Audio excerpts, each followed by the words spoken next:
Golf Unity, the most popular golf infotainment podcast in town. Welcome, everyone, to Golf Unity, the most popular golf infotainment podcast in town. Hey there. You are locked in right now for our special Ryder Cup episode at Wednesday.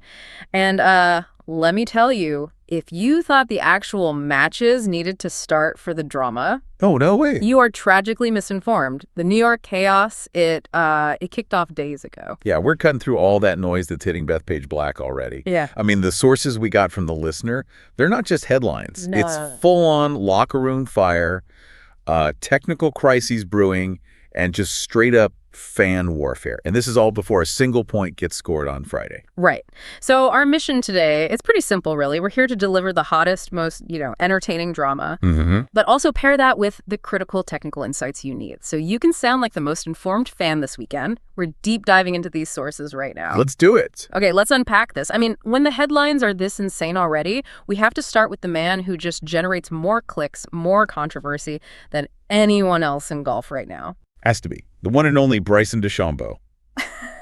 And yeah, the sources are pretty clear. He's already playing the role of U.S. team's, let's say, chaos agent. Chaos agent. I like that. And here's where it gets really, really interesting. Forget his standard practice round, okay? The real show was Tuesday at the temporary driving range. Right, the converted par 4 on another course, because the main range is just too short for these guys now. Exactly. And the New York crowd, already kind of simmering in the heat, they just started chanting. Yeah, they were chanting for him specifically to outdrive Rory McIlroy. Rory had posted the top carry earlier that day, 335 yards, so that was the number to beat. That's the bar. And BDC, well, he's never one to back down from a challenge, is he? Never. He immediately jumped in, quickly flies past Rory, hitting carries like 340 yards, but, that wasn't enough. Not for the crowd and definitely not for him. Yep. He then declares he's going for it, the elusive 200 miles per hour ball speed mark. And he actually hit it. He hit it. Achieved 200 mile per hour ball speed, and the result, a monumental crowd just erupted, 361-yard carry. Which is just... Yeah. That's peak DeChambeau, isn't it? Incredible showmanship, unbelievable results, and boom, immediate controversy. Immediately. The critics, especially Brandel Chambly, who's, long been critical of BDC's whole approach. Always. He right away called him Captain's Nightmare. Said he creates bulletin board mistakes for Team Europe by focusing on the spectacle on his YouTube channel. Okay, hang on. For listeners who maybe don't track all the locker room dynamics, what exactly is a bulletin board mistake in this context? Well, it's basically anything your opponent can grab a quote, a clip, whatever, print it out, stick it on the wall in their locker room, and use it as motivation. Ah, okay. Fuel for the fire. Exactly. It's like taking the focus off the team and putting it on yourself, on the show. But interestingly, the U.S. team, they're all defending him. Universally. Really? Yeah. Scheffler, Cantlay, they're calling him a gladiator golfer, saying he brings essential energy. But wait a sec. Is using BDC purely as this chaos agent, is that actually sustainable? Like, if the whole strategy relies on fan hype and these huge bombs, doesn't that make the U.S. kind of vulnerable if the crowd turns or if he, misfires on Sunday? That's a really interesting point about the risk involved. Absolutely. Yeah. But at Bethpage specifically, the sources we have confirm BDC is, and I quote, undeniably the most popular player on the U.S. team. Wow. And his ability to fire up that, let's be honest, volatile New York crowd that seems to be the specific strategic weapon Captain Bradley wants. He seems to want the chaos. He's leaning into it. Totally. BDC even tried to drive the green on the 430-yard first hole during practice just to see what would happen, get that reaction. Unbelievable. Okay, let's shift gears a bit. From sheer violence off the tee to maybe a more technical, subtle thing that's giving Captain Bradley a bit of a headache, the golf ball dilemma. Ah, yes. This is a technical wrinkle, apparently, that could massively complicate the foursomes pairings. Yeah, this detail is absolutely crucial for foursomes. Alternate shot. Both partners have to play the exact same ball for the whole hole. Right.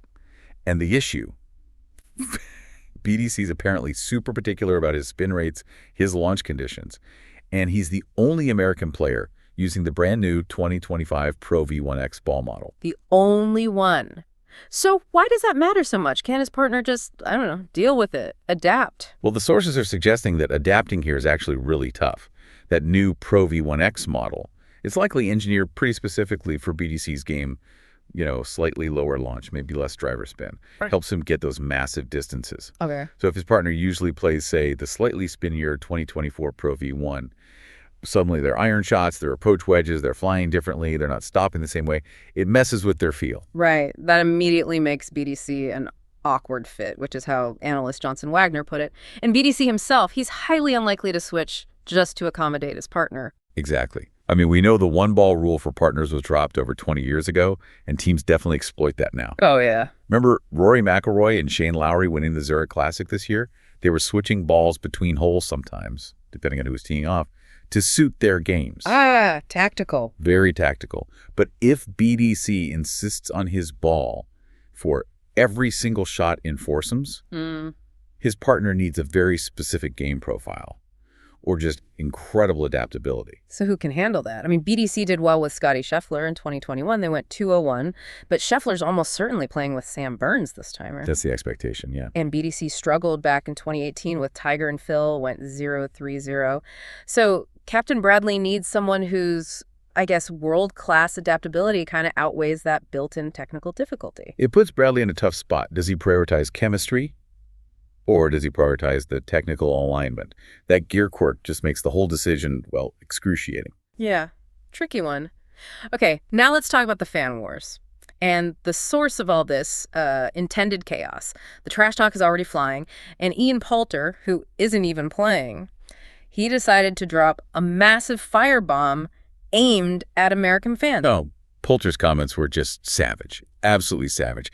He called out American spectators for, quote, embarrassing stupidity. Ouch. Specifically targeting things like yelling in the hole on a 600-yard par 5 and the quote about wishing he had a taser for unruly fans. That was just pure Poulter gold. A taser. Wow, that is vintage Poulter drama, isn't it? Huh. And he wasn't alone either. Tyrrell Hatton apparently backed him up. He did. Hatton agreed, said American crowds are generally a tough crowd, sometimes lack respect for really good shots, like won't even clap for a perfect 4-iron into 15 feet sometimes. But the U.S. side, they're hitting back, right? Colin Morikawa basically said, bring it on. Yeah, Morikawa explicitly said the U.S. team is craving the mayhem. He used the phrase absolute chaos. Said the New York crowd, the craziness, they want to use it because it feeds into who we are. They're actively welcoming the exact noise Poulter is complaining about. Man, you definitely need a thick skin, though, to separate that kind of noise from actually playing good golf. Which is exactly why Justin Rose immediately dubbed Rory McIlroy as Team Europe's chief chirper.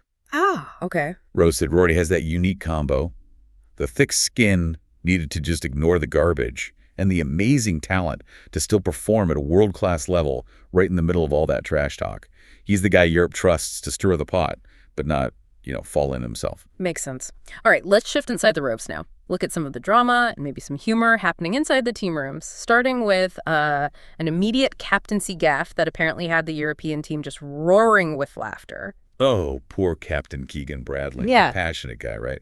Got a bit emotional during his opening speech on Wednesday. He was trying to evoke the spirit of that legendary '99 Ryder Cup comeback at Brookline. A Battle of Brookline, yeah. But he mixed up his Justins.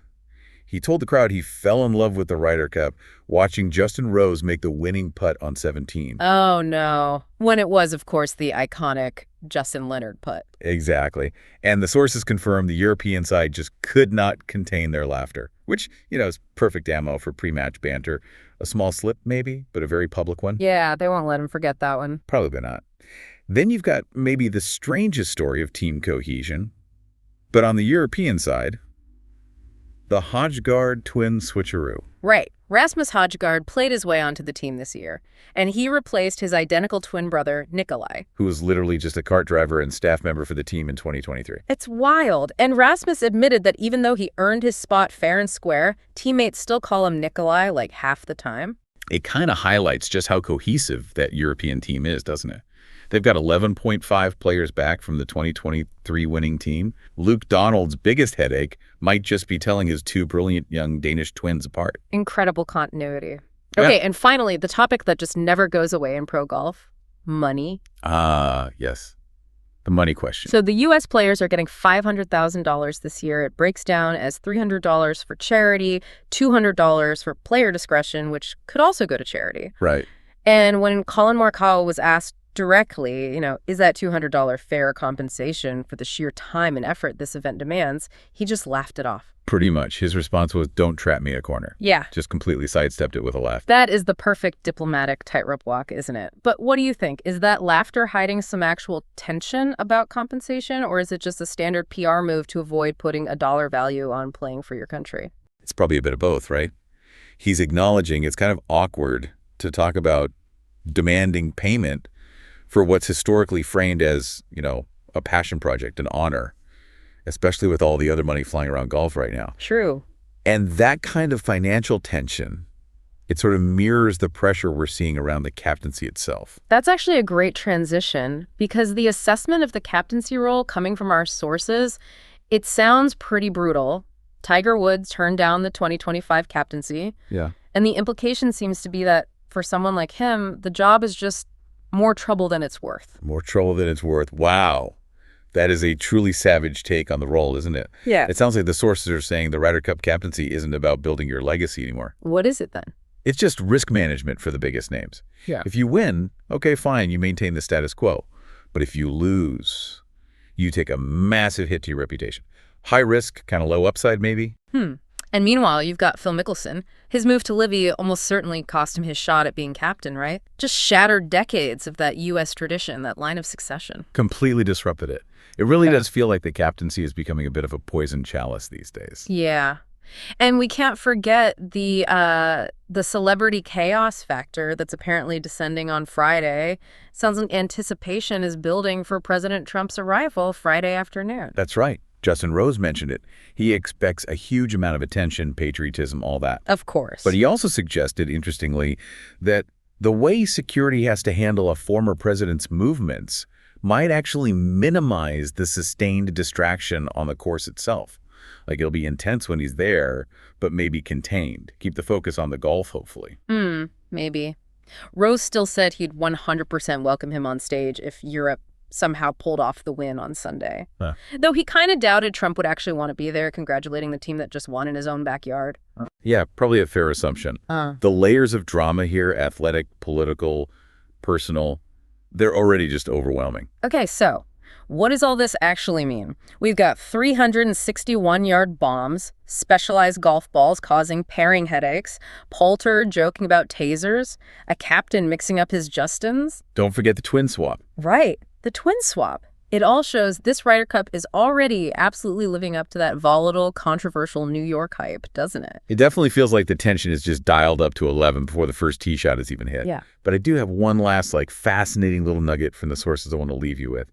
It connects back to BDC's whole spectacle, but maybe from a strategic angle. Oh, go on. The attendee who actually watched Bryson hit that 361-yard bomb on Tuesday, they noted that BDC's swing in person seems slower and less violent than it looks on TV. Slower, less violent, but hitting at 361. Wow. Okay, so if even the most destructive swing in golf looks deceptive up close, that implies weird kind of intentional ease, maybe? Yeah, exactly. So it raises this important question for you, the listener, to ponder. If Bryson DeChambeau is launching 361-yard carries while swinging what looks like slower and less violent in practice, is he sandbagging? Or is that apparent ease actually a sign of perfected, repeatable violence, maybe preserving his body for the weekend pressure?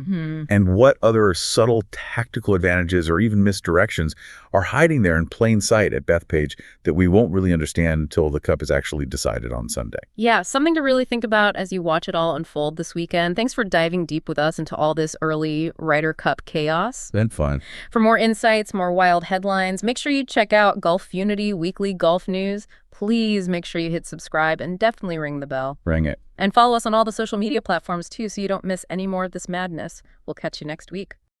Head over to our social media. Yeah? Tell us what you think. Let's hear it. And give us your predictions for the future of golf. Until next time. Keep it in the fairway. And hit 'em straight.